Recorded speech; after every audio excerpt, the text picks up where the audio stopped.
Hindi ako mahilig sa blind date. Sa totoo lang, ilang beses na akong nascam sa mga dating app. Yung tipong iba ang itsura sa personal o kaya biglang hindi sisipot. Kaya noong nagmatch kami ni Luna, wala akong masyadong expectation. Sakto lang, usap-usap, konting kilig, pero hindi ako umaasa. Pero kakaiba siya. Sa chat pa lang, ramdam ko na agad. Hindi siya trying hard. Natural lang, madaling kausap. Parang matagal na kami magkakilala kahit ilang araw pa lang. Hanggang sa nag-decide kaming magkita. Pinili namin ang isang maliit na cafe. Hindi masyadong matao doon. Sakto lang ang ilaw at medyo cozy ang ambience. Ako ang nauna. Siyempre ayoko siyang maghintay. Habang nakaupo ako, paulit-ulit kong chine-check ang phone ko. Kinakabahan ako kahit hindi ko maintindihan kung bakit. Tapos dumating siya. Hindi ko alam kung paano ko i-explain. Pero mas maganda siya sa personal. Hindi lang siya yung tipong maganda na nakikita mo sa social media. Iba, parang may kakaiba sa aura niya. Maputi siya, mahaba ang buhok, at yung mata niya, kakaiba. Ngumiti siya sa akin. Mac, tumango ako, medyo natulala pa. Oo, ikaw si Luna? Finally, akala ko hindi ka nasisipot. Sabi niya sabay upo sa harap ko. Natawa ako. Ikaw nga yung akala kong hindi dadating. Mabilis lumipas ang oras. Nagkwentuhan kami tungkol sa trabaho, sa bahay, sa mga simpleng bagay.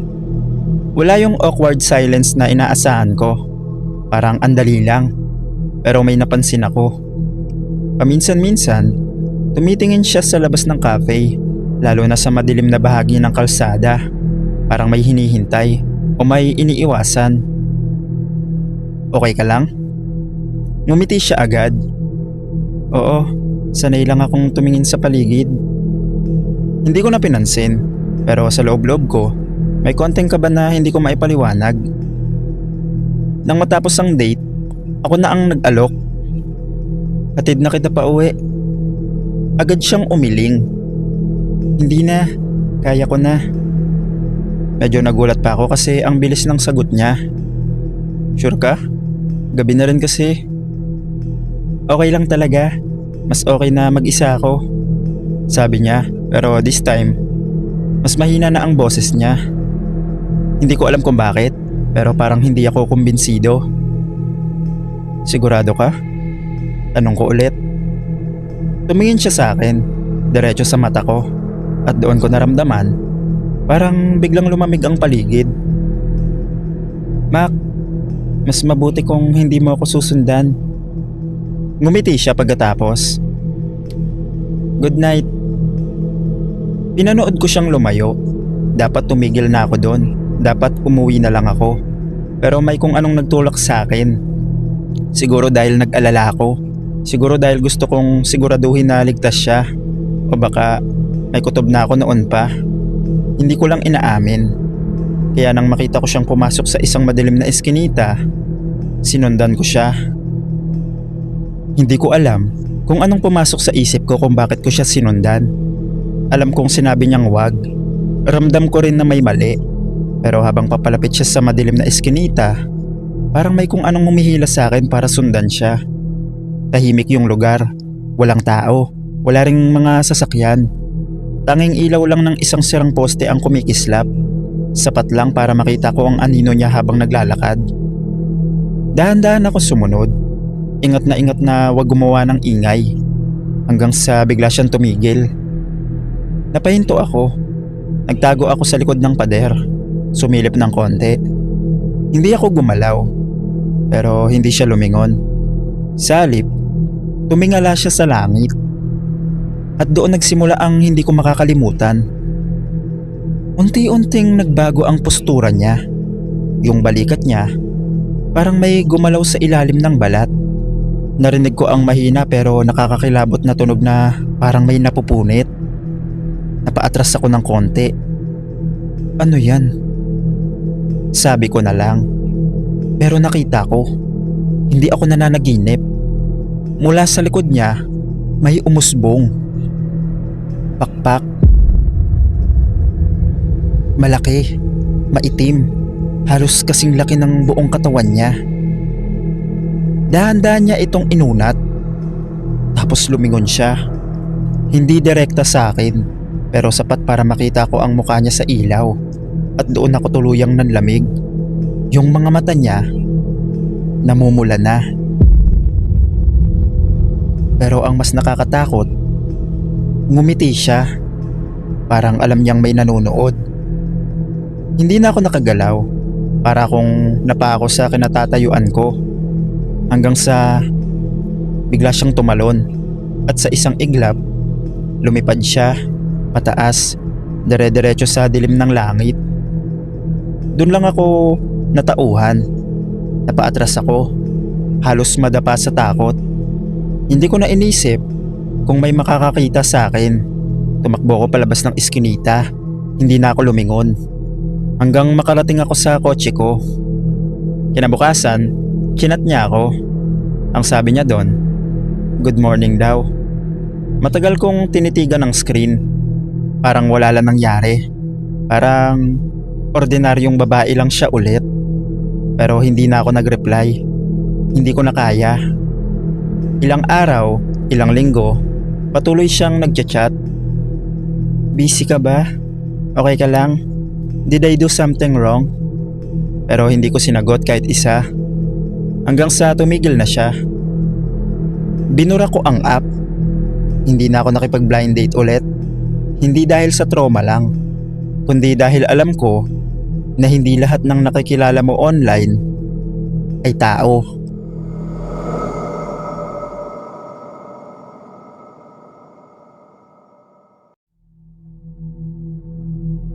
Hello po PNT Stories. Ako si Ella. Hindi ko naman talaga ugali ang makipag-usap sa strangers online. Pero noong mga panahon na yun, parang lahat ng friends ko may kanya-kanya ng kwento sa dating app. Kaya na-curious na rin ako. Doon ko nakilala si Harold. Sa una pa lang, ang gaan na ng usapan namin. Hindi pilit, hindi weird. Parang matagal na kaming magkakilala kahit ngayon lang kami nag-chat. Pareho kami ng humor. Pareho rin ng trip sa buhay. Araw-araw kami nag-uusap hanggang sa umaabot pa nga minsan ng madaling araw. Hanggang sa nagtanong siya, gusto mo bang magkita tayo minsan? Kinabahan ako, pero pumayag din ako. Parang tiwala na rin ako sa kanya. Nag-set kami ng meet up sa isang simpleng cafe sa may kanto ng mall. Maaga kong umalis ng bahay. Excited ako, pero may konting kaba. Pagdating ko sa lugar, maaga pa ako ng mga 15 minutes. Umupo ako, naghintay. 5 minutes, tapos 10 minutes, hanggang sa umabot ng 20 minutes. Wala siya. Hinat ko siya. Seen lang. Tinawagan ko. Unreachable. Habang tumatagal, naiinis na ako. Sayang oras, sabi ko sa sarili ko. Tumayo na ako. Naglakad palabas ng cafe habang nakasimangot. Wala pala tong sense, sabi ko na lang, naiinis. Pag uwi ko sa bahay, dumiretso ako sa kama. Pero kahit pagod ako, hindi mawala sa isip ko yung nangyari. Ang ganda pa ng usapan namin, tapos ganito. Kinuha ko yung phone ko. Naalala ko bigla yung pangalan niya. Sige nga, tignan ko nga kung totoo ka. Binuksan ko yung Facebook, tinype ko yung pangalan niya. Tapos scroll hanggang sa may isang profile na lumabas. At doon ako natigilan. Walang recent post, pero may isang shared post na nakapin. Binuksan ko, at habang nagbabasa ko, unti-unting nanlamig yung kamay ko. In memory, Harold. Tapos yung date, pumanaw. 2 taon na ang nakalipas. matapos maaksidente sa kalsada pa uwi mula sa trabaho. Napaupo ako ng tuluyan. Parang biglang bumagal yung paligid ko. Binasa ko ulit, isa pang beses. Paano nangyari yun? Bulong ko. Pero nandun yung picture niya. Siya mismo. Yung ngiti niya, yung pangalan niya, yung petsa ng pagkamatay niya. 2 years ago. Pero sino yung nakausap ko araw-araw? Sino yung nag-good night sa akin kagabi? Sino yung nag-aya sa akin mag-meet? Bigla nanlamig yung buong katawan ko. Naalala ko yung cafe, yung upuan na bakante, yung phone ko na hindi sinasagot, at yung pakiramdam na parang may nakatingin sa akin habang umaalis ako. Hindi ko na tinapos basahin yung post. Kinabukasan, habang nakatitig ako sa phone ko, nakabukas pa rin yung dating app. Yung chat namin ni Harold, nandun pa rin. Tapos may last message siya. Sorry, hindi ako nakapunta. Doon na ako kinabahan ng todo. Inan-install ko yung app, tapos dinilit ko yung account ko. Pagkatapos nun, tahimik kong tinignan yung screen na parang wala nangyari. Pero alam ko sa sarili ko, hindi yung app yung dapat kong katakutan, kundi yung isang tanong na hanggang ngayon, hindi ko pa rin masagot. Kung patay na siya, sino yung nakausap ko sa loob ng 2 linggo?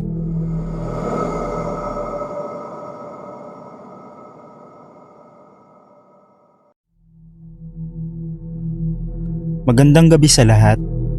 Ako si Jay. Hindi ako naniniwala sa mga online dating at kung ano-ano pang kwento. Kesyo may kakaiba daw sa nakikilala sa internet. Hanggang sa mangyari sa akin to. Nakipag-match ako sa isang babae sa dating app. Ang pangalan niya, Leah. Maganda sa picture, simple lang, at medyo tahimik ang vibe niya sa chat. Hindi siya madaldal, pero okay lang, kasi ganun din naman ako.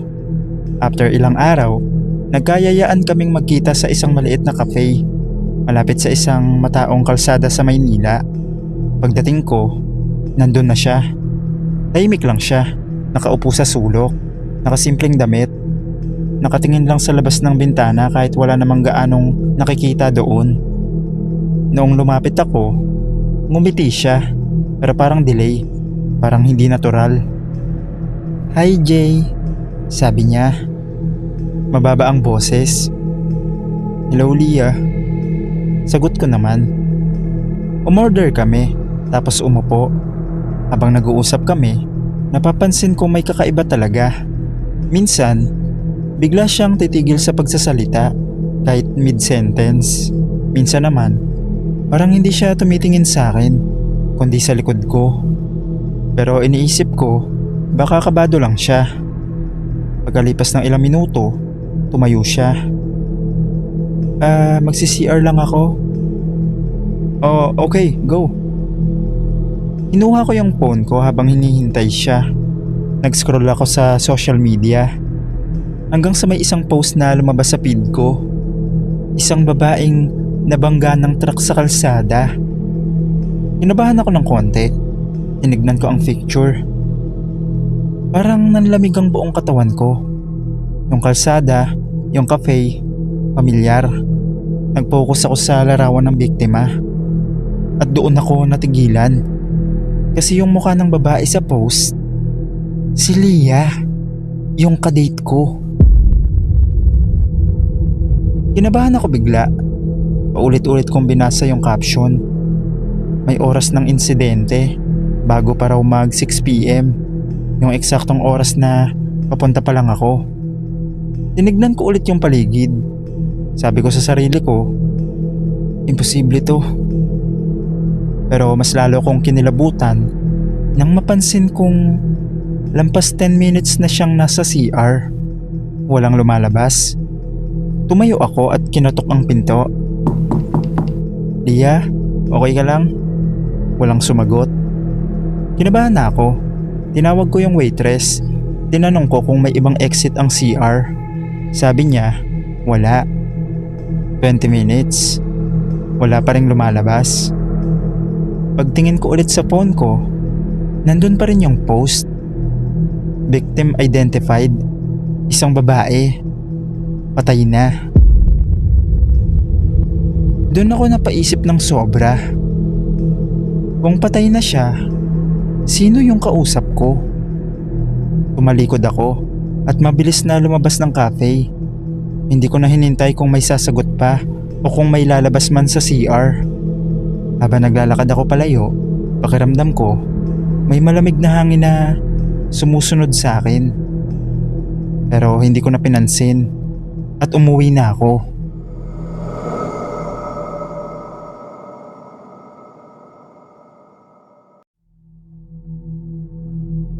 Gusto ko lang magkwento tungkol sa karanasan ko sa blind date. Ako si Bruno at hanggang ngayon, kapag gabi na at tahimik na ang paligid, hindi ko pa rin maalis sa isip ko yung gabing pinilit kong maging gentleman. Pero nauwi sa isang bagay na hindi ko maipaliwanag. Nakilala ko siya sa dating app. Ang pangalan niya ay Ruby. Simple lang yung profile. Mahilig daw siya sa kape at tahimik na gabi. Wala siyang arte. Wala nang gaanong impormasyon. Sa dami ng nakamatch ko noon, siya lang yung hindi agad nawawala sa usapan. Isang gabi, nagkita kami sa cafe. Gabi na nun, medyo malamig. Tahimik yung lugar. Nung dumating siya, napansin ko agad na iba siya sa chat. Hindi dahil sa itsura, kundi dahil sa pakiramdam. Parang may mabigat sa paligid niya na hindi ko maintindihan. Hi? Sabi ko. Hello? Sagot niya, tapos ngumiti ng konti. Umupo kami, nag-order ng kape at nagsimula ng normal na usapan. Nagtawanan pa nga kami sa ilang kwento, pero habang tumatagal, napansin ko na minsan, bigla siyang natitigil. Ititig sa wala. Parang may naririnig siya na hindi ko naririnig. Akala ko, pagod lang ako. O nag-iisip ng kung ano-ano. Nang matapos kami, tumayo na kami para umuwi. Hatid na kita, sabi ko. Automatic na sa akin yon bilang gentleman. Hindi na. Pero pinilit ko. Gabi na rin, delikado. Tumigil siya sandali. Tumingin siya sa akin ng diretsyo, parang sinusukat kung dapat ba akong sumama o hindi. Sige, pero wag kang matakot ah. Natawa ako. Bakit naman ako matatakot? Hindi na siya sumagot. Sumakay siya sa motor ko. Tahimik siya buong biyahe. Wala siyang hawak, wala siyang sinasabi. Habang nasa kalsada kami, napansin ko na hindi niya sinasabi kung saan kami pupunta. Saan ka ba talaga? Tanong ko. Diretso ka lang, sagot naman niya. Lumayo kami sa city, dumaan sa mga kalsadang unti-unting dumidilim, hanggang sa halos wala ng ilaw sa paligid. Hanggang sa biglang sinabi niya, "Huminto ka dito." Napahinto ako. Nasa harap kami ng bakal na gate. Sementeryo. Kinabahan ako. Ruby, dito ka? Tanong ko kahit nagtataka na. Bumaba siya ng motor. Inayos ang damit niya na parang normal lang lahat ng nangyari. Salamat sa date, Bruno. Ruby, anong ibig sabihin ito? Pero hindi na siya sumagot. Tumalikod siya at nagsimulang maglakad papasok sa loob ng sementeryo. Uy, Ruby! Tawag ko. Bumaba ako ng motor at sinundan siya. Pero habang papasok ako, parang biglang lumamig yung hangin. Yung paligid na kanina lang normal, biglang naging mabigat. Parang bawat hakbang ko papasok ay lumalalim ang katahimikan. Ruby! Sabi ko, mas malakas na. Pero wala siyang sagot. Hindi ko na siya nakita. Hanggang sa huminto ako sa gitna ng mga puntod. Sobrang tahimik at doon ko siya hinanap ng hinanap pero parang hindi siya dumaan doon. Hanggang sa mapadpad ako sa gilid ng daan. May isang lumang lapida doon. Medyo natatabunan na ng damo. Nilapitan ko at nang basahin ko yung pangalan, nanlamig yung buong katawan ko. Ruby. Sabi ko sa'yo, wag mo akong ihatid. Napaatras ako. Parang nawalan ako ng hangin. Hindi ito totoo. Hindi ito pwede. Pero alam ng katawan ko, ang mas totoo kesa sa isip ko. Nandun siya kanina lang sa likod ng motor ko. Kausap ko siya. Tumawa siya. Nagkapi pa nga siya. Nang hindi ko na kinaya, tumakbo ko palabas ng sementeryo ng halos nanginginig ang tuhod ko. Pagbalik ko sa kalsada, wala na akong ibang ginawa kundi sumakay ng motor ko at umuwi. Hindi ko na inisip kung anong oras na o kung saan ako dadaan. Pero simula nun, hindi na ulit ako gumamit ng dating app na yon.